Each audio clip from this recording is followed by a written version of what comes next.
안녕하세요. 유니서점입니다. 오늘 읽을 책은 나에게 더 좋은 사람이 되고 싶어서 입니다. 장주연 지음, 포르체 출판사에서 펴낸 책입니다.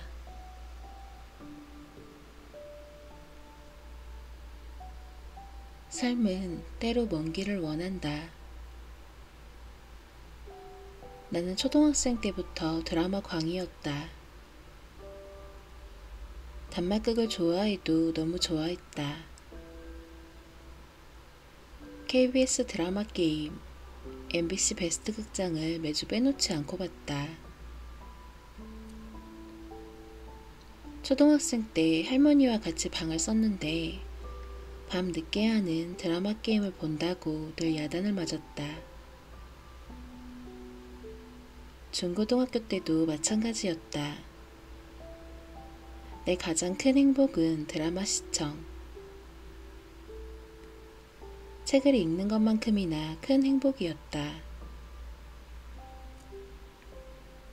나에게 당대 최고의 스타는 드라마 게임의 단골 여주인공 금보라 씨였고, 유준상, 초상미 씨가 출연한 베스트 극장의 네발자전거는 지금까지도 생생하게 기억날 만큼 좋아했다.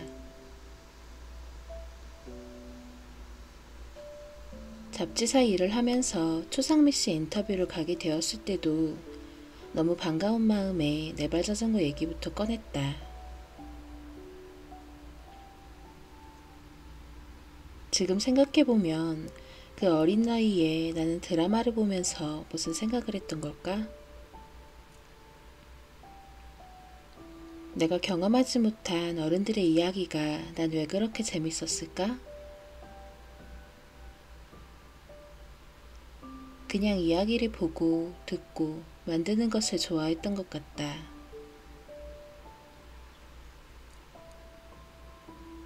초등학교 고학년 시절을 가장 친하게 보낸 친구와 하교 후 서로 집을 데려다 주면서 우린 즉흥적인 옛날 이야기를 만들어 서로에게 들려주곤 했다. 내가 친구를 집에 데려다 주겠다며 떠오르는 대로 이야기를 만들어 들려주다가 친구 집에 도착하도록 그 이야기가 끝나지 않고 흥미진진해지면 친구가 다시 나를 집에 데려다 주고 우린 매일 몇 차례씩 서로의 집에 데려다 주기를 반복하며 한없이 즐거웠다. 그런 나에게 친구가 말했다. 넌 드라마 작가 해야겠다. 나는 드라마 작가라는 직업이 있다는 것을 그 친구의 말을 듣고 처음 알았다. 그냥 드라마라는 게 방송국에서 꼭 찍어내는 완제품처럼 여겨졌을 뿐, 그 이전까지는 그걸 누가 어떻게 조리해서 내놓는지에 대해서는 생각해보지도 않았다. 그렇게 재미있는 이야기를 만들어낼 수 있는 드라마 작가라는 직업이 있다는 것을 알게 된 그날부터 내 꿈은 오래도록 한결같이 드라마 작가였다. 그래서 온갖 경험을 마다하지 않았고 고생도, 가난도, 이혼도 드라마 작가가 되기 위해 다 필요한 삶의 경험이라고 생각했다.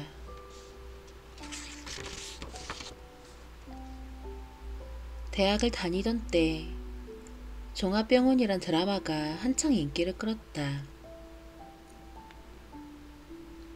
그 드라마를 보던 나는 마침 여의도 성모병원에서 간호조무사를 구인한다는 소식을 듣고서 무턱대고 지원해버렸다.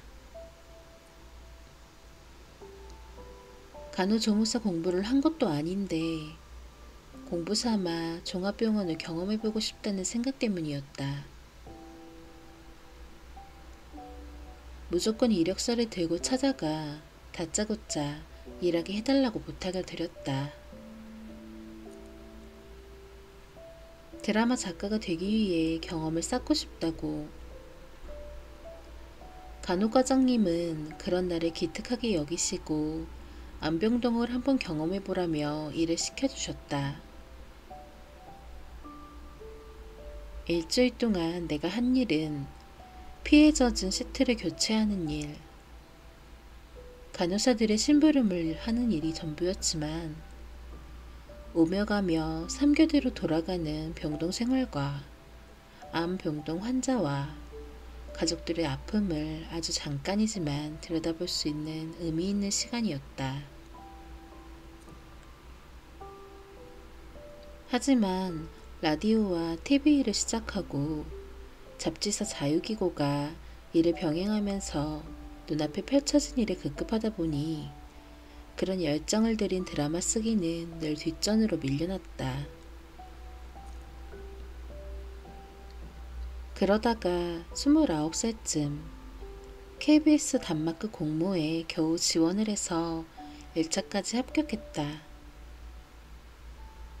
거기까지였다. 노력다운 노력을 했던 게. 내가 좀 더 일을 줄이고 드라마 쓰기에 몰두했다면 어땠을까? 난 드라마 작가가 될 수 있었을까? 그 직후로는 내 인생에 많은 일이 벌어졌고 하고 있던 방송 일들의 강도도 만만치 않아서 매번 공모전을 준비하다가 포기하기 일쑤였다.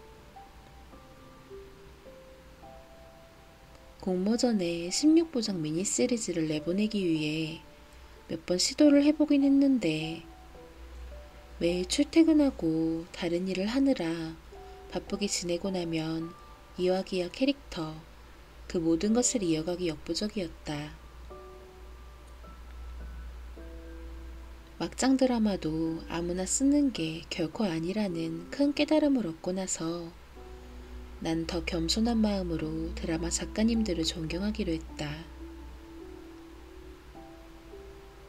그렇게 드라마 작가의 꿈과 작별했지만 어린 시절부터 오래도록 하고 싶은 일이 있었다는 것은 늘 나에게 도전의식과 의욕을 불어넣어주는 동기부여가 됐다.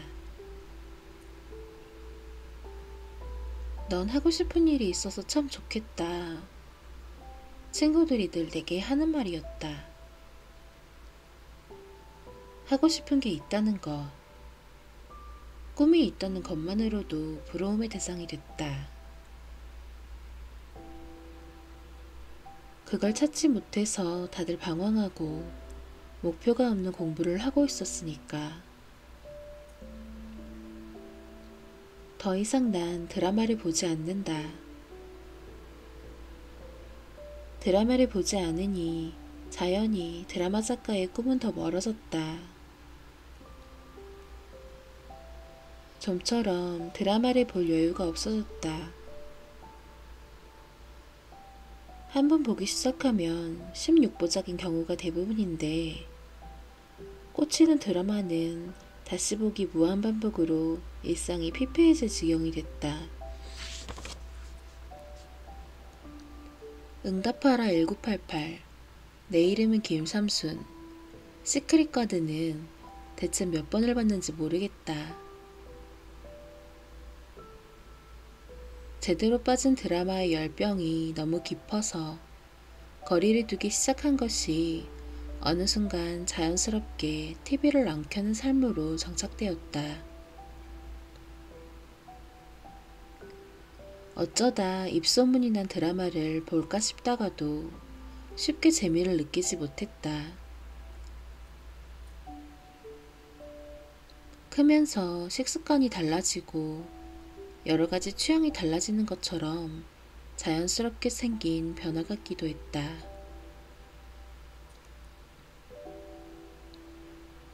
살아보니 꼭 오래 만난 사람이 인연인 것은 아니듯 오랫동안 꾼 꿈이 내 업인 것도 아니었다. 어느 날 갑자기 운명 같은 사람을 만나 사랑을 하기도 하고 새로운 일에 흥미를 느끼고 전에 몰랐던 세상을 살아가기도 한다. 드라마 작가가 못 되었다고 해서 미련이 남거나 아쉽기보다는 상상도 해본 적 없던 경제라는 분야의 전문 작가가 되어 있다는 것이 참 흥미롭고 신기하다. 인생은 정말 알 수 없는 일들로 가득하다.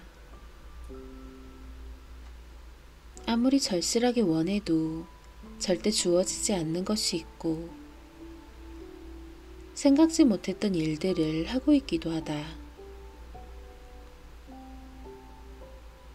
영화 라라랜드에서 오디션이 끝난 미아에게 세바스찬은 흐르는 대로 가보자 라고 한다. 꿈도 인생도 그저 흐르는 대로 흐름을 타고 나아가는 일. 거기에 몸과 마음을 맡기고 유연하게 살아가는 것이 현명한 삶이란 생각이 든다. 못 잃은 사랑, 못 잃은 일에 대한 집착을 내려놓으면 새로운 기회가 보이고 그것이 주는 신선한 기쁨과 즐거움도 찾아든다. 또 아는가? 어느 날 갑자기 드라마를 쓸 일이 생기게 됐지. 영화 접속에서 한석규는 삶은 때로 먼 길을 원한다고 말한다. 그것도 좋을 것 같다. 늘 가장 빠른 길을 찾아 남보다 앞서가려 하지만 오히려 더 느린 삶이 돼버렸다. 이제 여유를 갖고 내가 하는 일, 나에게 오는 모든 기회를 즐기면서 사는 게 행복임을 깨닫게 됐다.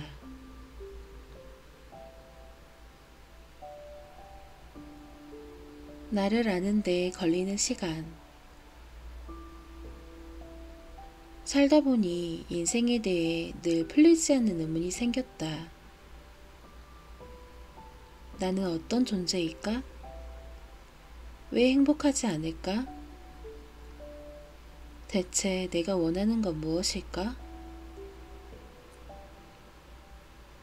이런 질문들을 왜 이제야 던지고 있는지, 왜 아직도 답을 찾지 못하고 사는지, 나 자신에게 답답한 마음이 들었다.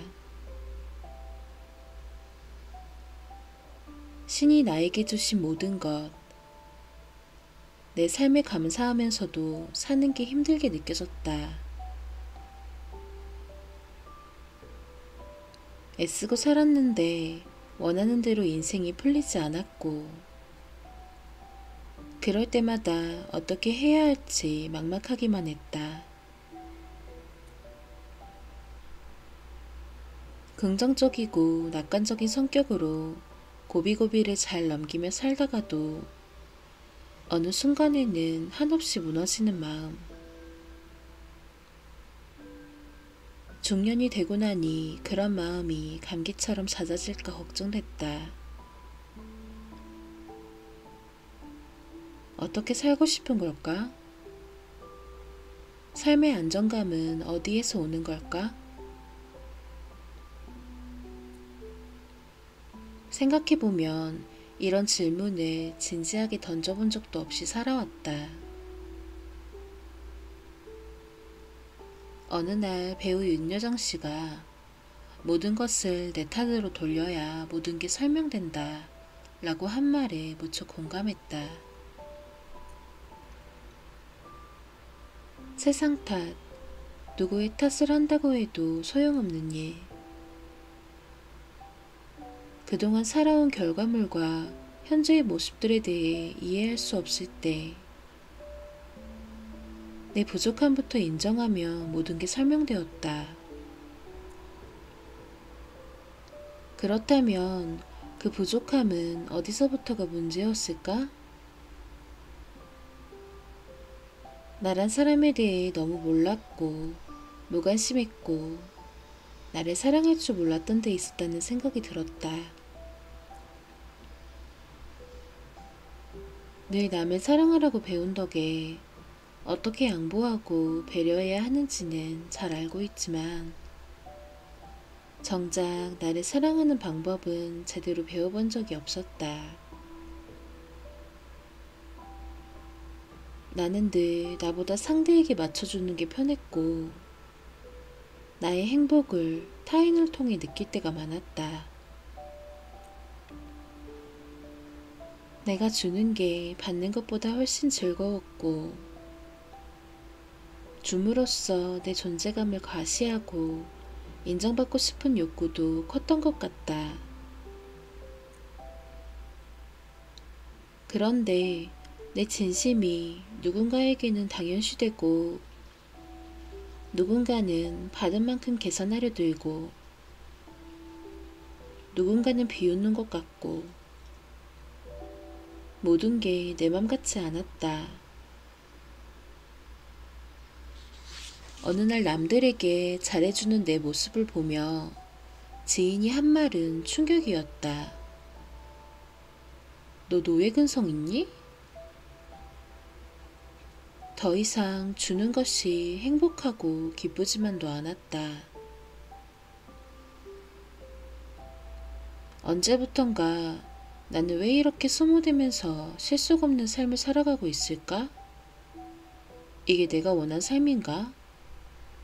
하고 끝없이 나와 대화를 나누다 보니 정말 이건 아니라는 생각이 들었다.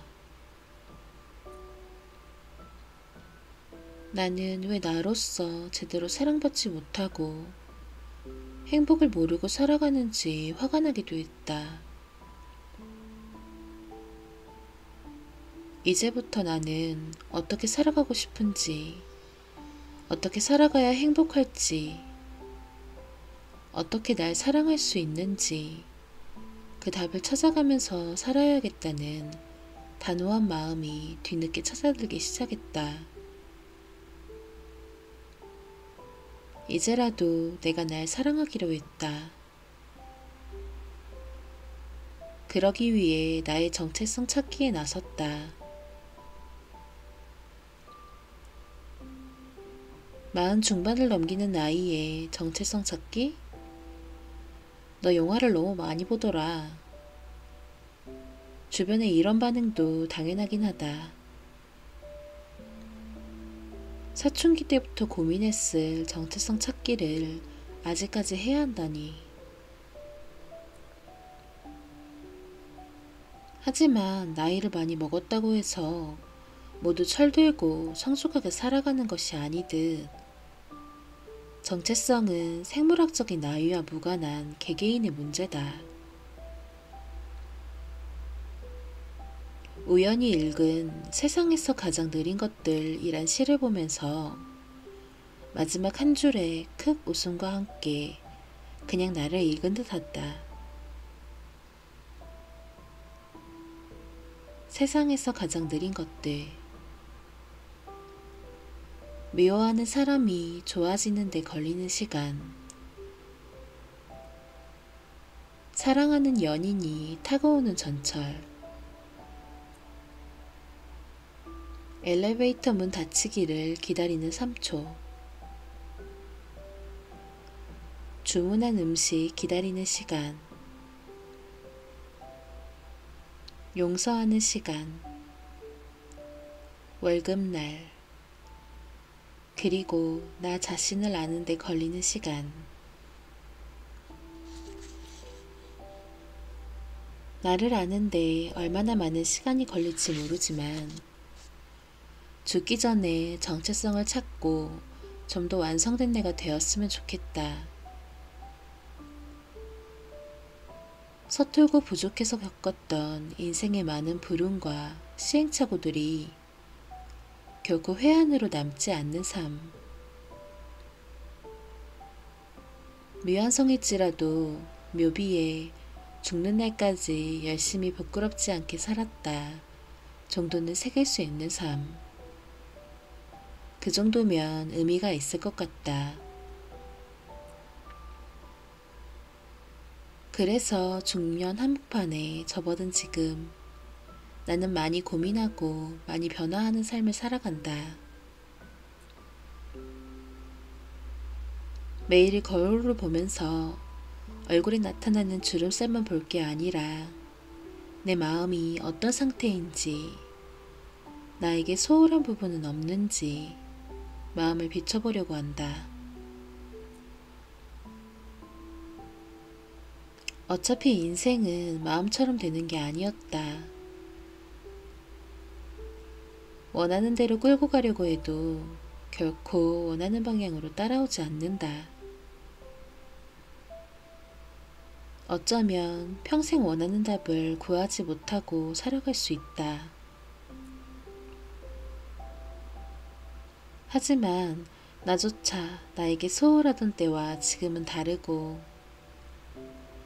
내 마음이 변하기 시작하면서 삶의 많은 부분들이 분명 조금씩 바뀌고 있다. 나이를 한참 먹다가 생각한 것인데, 원래 삶은 마음처럼 되는 것이 아니겠더라고요.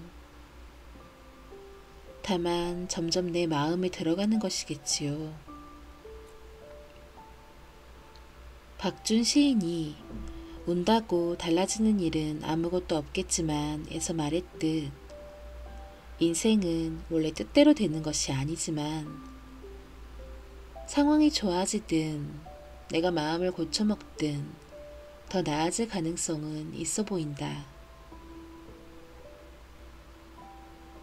혼자 살아가면서 나이를 먹고 늙는다는 건 서글픈 일일 수 있지만, 내가 삶을 주도하면서 적극적으로 살아갈 때 나이도 있게 된다. 30살 때보다 40살이 더 행복해졌고, 40살보다 50살이 더 행복해질 수 있음을 믿는다. 내가 원하는 것을 찾아가면서 실천하고 변화해가는 과정이 앞으로 더 기대된다. 배우자가 있는 사람들은 서로를 더 위하는 마음으로 살겠지만, 나는 그런 인생과 미련 없이 작별했다. 나는 나와 평생 살아가야 하기에 나를 더 소중하게 여겨야 함을 느낀다. 누구보다 나의 행복을 추구하고 나부터 돌보는 것, 그것이 결국 부모 형제들에게도 행복을 주는 일이 되고, 주변 누구에게나 따뜻하고 다정한 이웃이 되는 일이었다. 나를 사랑하면 내 안에 더 큰 사랑이 생긴다. 나에 대한 존엄이 결국 나는 행복할까에 대한 답을 내려줄 거라 믿는다. 나는 반드시 행복해지겠다. 신호 대기 중. 강남 한복판 교차로에서 한참을 서 있었다. 사람들이 몇 번의 길을 건너는 동안 나만 제자리에서 갈 길을 잃고 목적지도 잃고 방황하는 눈빛만 남긴 채로, 살면서 풀어야 할 숙제들 중에 가장 풀기 어려운 나라는 숙제. 하는 일이 뜻대로 안 풀리고 누군가와 진심을 나누기 힘들고 살아갈 날들이 무겁게 내려앉은 날, 그럴 때 가끔 점집에 갔다. 속 시원한 답을 내줄 것 같아서, 실낱 같은 희망이라도 생길 것 같아서, 용기 낼 방법이 있을 것 같아서, 나에 대한 공식을 알려줄 것만 같아서. 하지만 점쟁이도 내 미래를 모른다. 다 내 선택이라고 한다. 운명은 내가 만드는 것. 철저히 나 혼자만의 목. 나라는 숙제는 풀어도 어렵지만 덮어버릴 수 없기에, 미룰 수 없기에, 뭐라도 해야 했기에 강남 한복판에서 길 잃고 오늘도 든 생각. 시간이 기다려주겠지?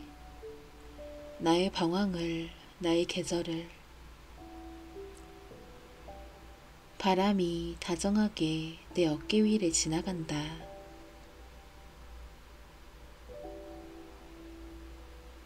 개인의 시대 나 혼자 논다. 혼자 밥을 먹고 혼자 영화를 보고 혼자 여행을 가고 아주 오랫동안 내 삶은 혼자에 익숙했다. 어릴 때부터 바쁜 부모님을 대신해 뭐든 혼자 알아서 하고 동생들까지 챙기면서 지나치게 독립심이 강해졌다. 고등학생 때부터 아르바이트를 시작했다. 학교 내에서 자판기 청소를 하면 한 학기 등록금이 면제됐는데 부모님께 그런 도움이라도 드리고자 치열한 경쟁 속에 기회를 얻었다. 친구들이 하교한 후 나는 홀로 남아 자판기 청소를 하고 집으로 돌아갔다. 아르바이트 생활은 대학 때에도 줄곧 이어졌고 혼자 다니는 건 꽤 익숙한 생활이었다.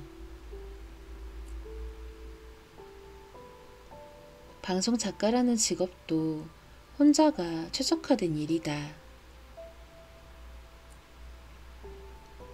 어느 방송사에서 일을 해도 프리랜서이기 때문에 부장님이 짜장면 먹자면 먹고 등산 가자면 가고 그런 집단 조직 생활에 끌려다닐 필요가 거의 없었다. 그야말로 사회생활까지 타인과 조직으로부터 비교적 자유로운 개인 중심의 삶으로만 살아왔다. 그런 개인주의적 삶은 장점도 되고 단점도 됐다. 장점은 역시 무슨 일이든 스스로 알아서 하고 누구에게 의지하거나 아쉬운 소리를 하지 않아도 된다는 것.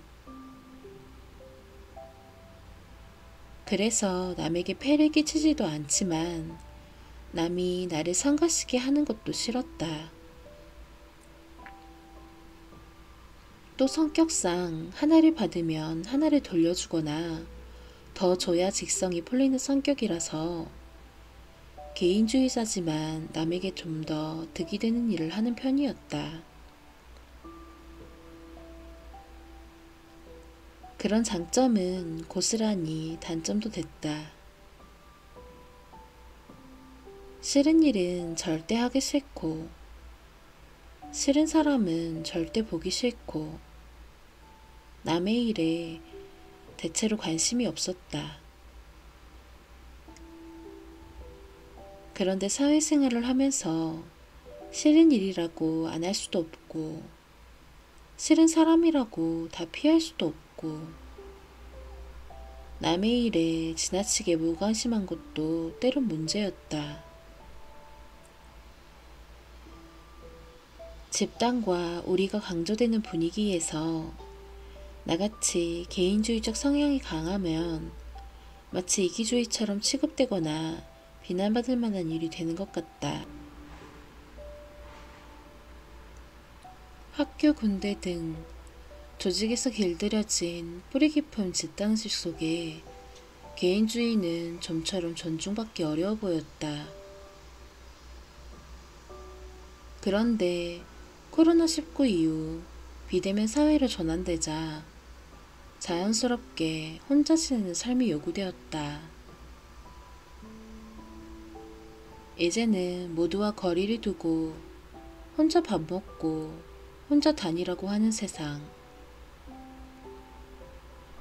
혼자 영화 보고 혼자 술 먹는 것이 어색했던 사람들도 혼자 노는 재미가 뭔지 알아가기 시작했다. 굳이 누군가가 필요치 않는 삶으로의 큰 변화. 늘 타인과 조직으로부터 비교적 자유로웠던 나에겐 굳이 적응할 것도 없는 내 생활 자체다. 보통 혼자 고깃집 갈 용기는 내기 어렵다고들 하는데 나는 아무렇지도 않게 가서 고기를 2인분 시킨다. 그리고 혼자 2인분을 다 구워 먹는다. 난 그 시간이 아주 편안하고 만족스럽다.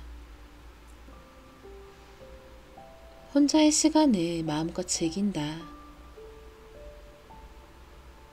생각보다 남의 시선에서 자유롭게 혼자를 누리지 못하는 사람들이 많다.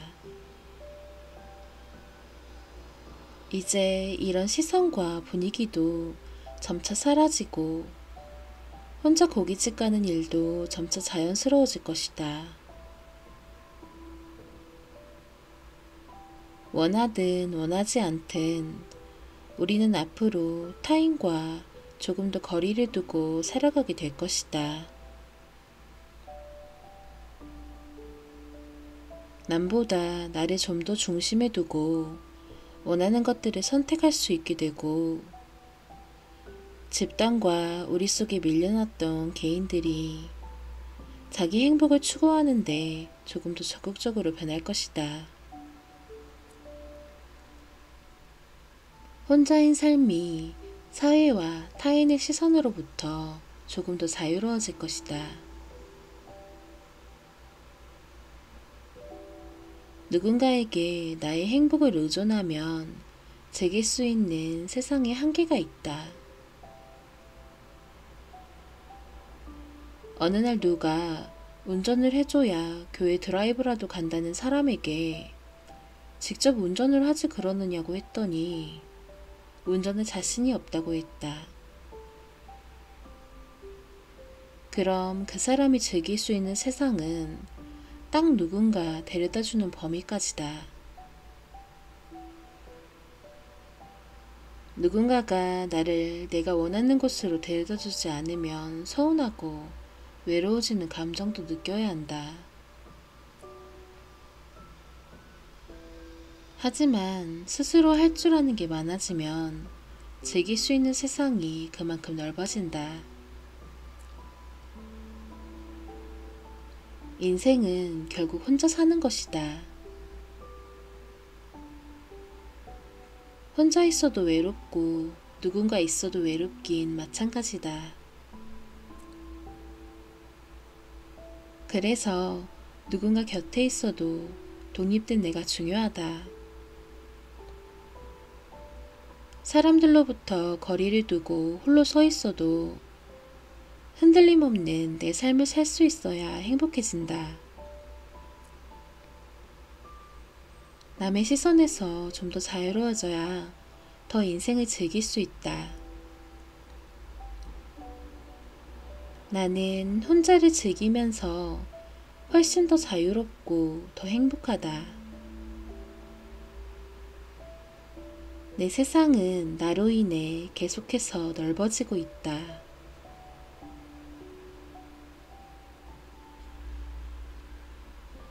어느 여행길 위에서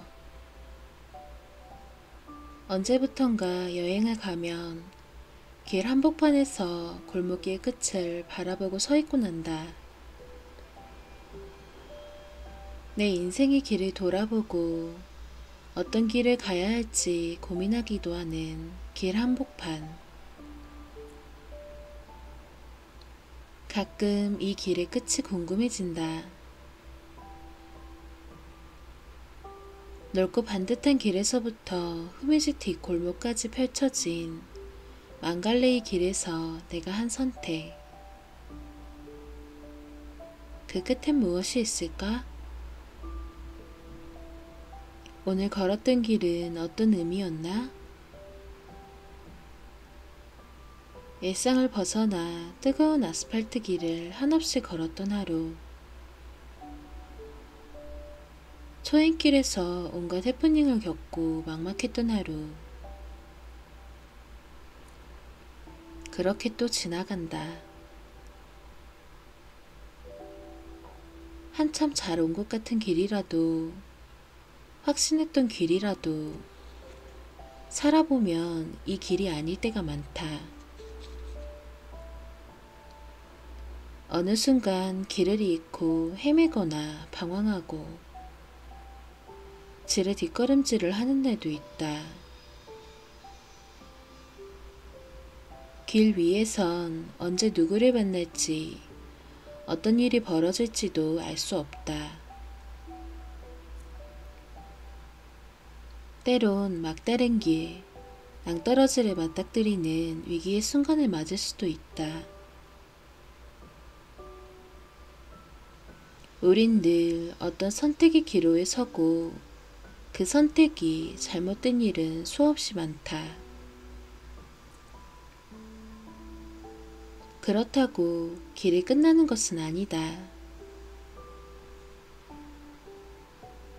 지나친 자책과 후회로 정말 그 길을 끝내는 것은 그래도 열심히 걸어온 내 의지와 신념과 노력, 굳은 살 박히고 물집 잡힌 두 발에 너무 미안한 일이다. 돌이킬 수 없는 일이라도 돌아갈 길은 있다. 적어도 누군가 직접 벼랑 끝으로 날 밀어넣는 것만 아니라면 다시 돌아가서 방향을 잡고 새로운 길을 내면 될 일이다. 끝은 정말 끝이다. 싸울 대상이 있다면 싸우고 이겨야 할 싸움은 반드시 이겨내면서 이를 악물고 살아야 하는 이유다. 좁은 골목길을 들여다보면 왠지 그늘진 사람들이 보인다. 지금 이 순간에도 빠져나가기 힘든 좁고 답답한 터널을 지나는 많은 인생들. 나 역시 무관할 수 없다. 그래도 살아있다는 것은 의미가 있다. 지금은 뒷골목 초라한 모습일지라도, 누군가에게 상처받고 외롭더라도, 세상이 날 왜곡하고 비난하더라도, 수없이 무릎이 꺾이고 마음이 무너지더라도, 볼품없는 물건을 치장하고 뒷골목도 환해지도록 화분이라도 내놓고 정성껏 물주며 내 삶을 끝까지 아껴 살아나가는 오늘이어야만 할 것이다. 모든 것에 끝은 있다.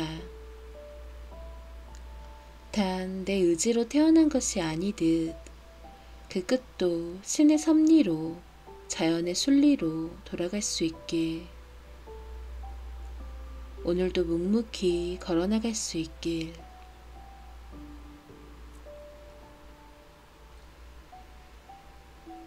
지상에 짓고 싶은 내 집 한 칸. 세상에 꼭 집 한 채만 지을 수 있다면 나는 제주도 남쪽 바닷가에 영화 건축학개론에 나오는 서연의 집 같은 집을 짓고 싶다.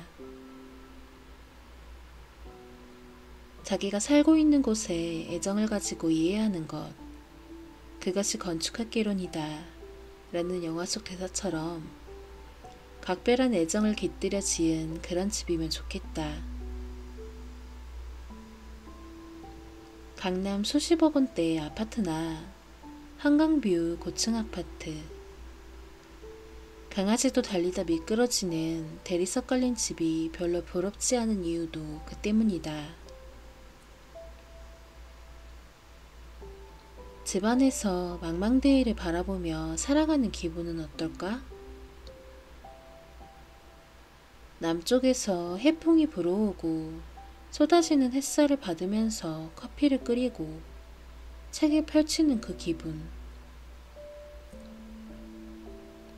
집에서 그런 감상을 즐기고 살 수 있으면 얼마나 좋을까? 상상만으로도 큰 부자가 된 기분이 든다. 집 한 채만 잘 살면 보통 사람들이 몇십 년간 일해도 모을 수 없는 돈을 한순간에 번다. 아파트 청약만 당첨되면 옷도 당첨된 거나 마찬가지다.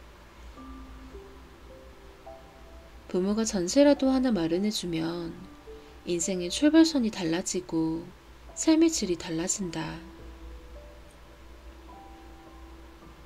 현실에서 집을 두고 벌어지는 일들과 삶의 격차는 정말 서글픔을 준다. 노력해서 집을 살 수 있었던 세상은 그래도 참 좋은 시절이었다. 우리 집도 내가 10살 되던 해에 조그만 집을 샀다. 아빠가 2년간 쿠웨이트에 나가서 외화벌이를 해오신 다음에야 집장만을 할 수 있었다. 그 전까지 부모님은 애 셋을 데리고 셋집을 전전하느라 참 고생도 많이 하시고 서러움도 겪으셨다. 그러다 마침내 장만한 우리 집은 눈치 주는 집주인과 장난치며 괴롭히던 집주인 아들이 없어서 참 좋았다. 우리만의 세상을 가진 것처럼 신나던 삶의 변화. 부모님의 고생으로 처음 장만한 우리 집에서 누렸던 기쁨과 추억이 아련하게 떠오른다. 그 시절 내 집 장만의 추억에는 다 그런 감동이 있었다. 지금은 열심히 일해서 10년, 20년을 모아도 서울에 집 한 칸을 마련하기 힘들다. 은행 대출로 집을 사서 대출금만큼 집값이 올라주길 바라거나 장기적으로 대출금을 갚으며 살아가는 것밖에 방법이 없다. 문제는 최대한 대출을 많이 받아서 집을 사는 것조차 나에겐 꿈같은 일이라는 것이다. 프리랜서라는 직업을 갖고 살아가는 싱글 여성에게 은행의 문턱은 너무 높다. MBC에서 일을 하든 KBS에서 일을 하든 현재 얼마를 벌든 결국 프리랜서이기 때문에 은행은 나에게 마이너스 통장 하나 만들어주지 않는다. 그러니 나 같은 사람은 어떻게 집을 마련해야 하는 걸까? 당장 내 집 마련은 요원하지만 그래도 나는 내 삶이 그런 것에 지배당하지 않고 행복했으면 좋겠다. 불안은 영혼을 잠식한다 라는 말처럼 취약한 심리에 지배당하지 않는 자가 진짜 승자다. 혼자 살아도 집은 필요하다. 집에 대한 가치와 기준이 다를 뿐이다. 난 집에 대한 나만의 기준과 솔기도를 잘 만들면서 나에게 맞는 집을 찾아나갈 것이다. 살면서 언제나 내게 우호적이기만 한 환경은 없었다. 그렇다고 포기하기보다는 계속해서 꿈꾸고 싶다. 지상에 마련하고 싶은 내 집 한 채. 언젠가 남쪽 바다를 품고 살 수 있는 나의 집에서 평온한 노후를 살아가고 싶다. 가장 좋은 자리에 서재를 만들고 책 읽는 즐거움으로 평생 글 쓰는 작가로 살아가고 싶다. 친구들을 자주 초대하고 자연을 벗삼아 살아가고 싶다. 내가 이루고 싶은 부는 강남 아파트 한 채가 아니라 내가 추구하는 가치에 맞고 사람 사는 행복이 있는 그런 집이다. 그래서 부동산 시장에 그 무슨 일이 일어나도 비교적 초연하다. 나는 열심히 일해서 차곡차곡 내 집 장만의 꿈을 이뤄가리라. 비록 지금은 먼 꿈이지만 내 꿈을 포기하지 않겠다.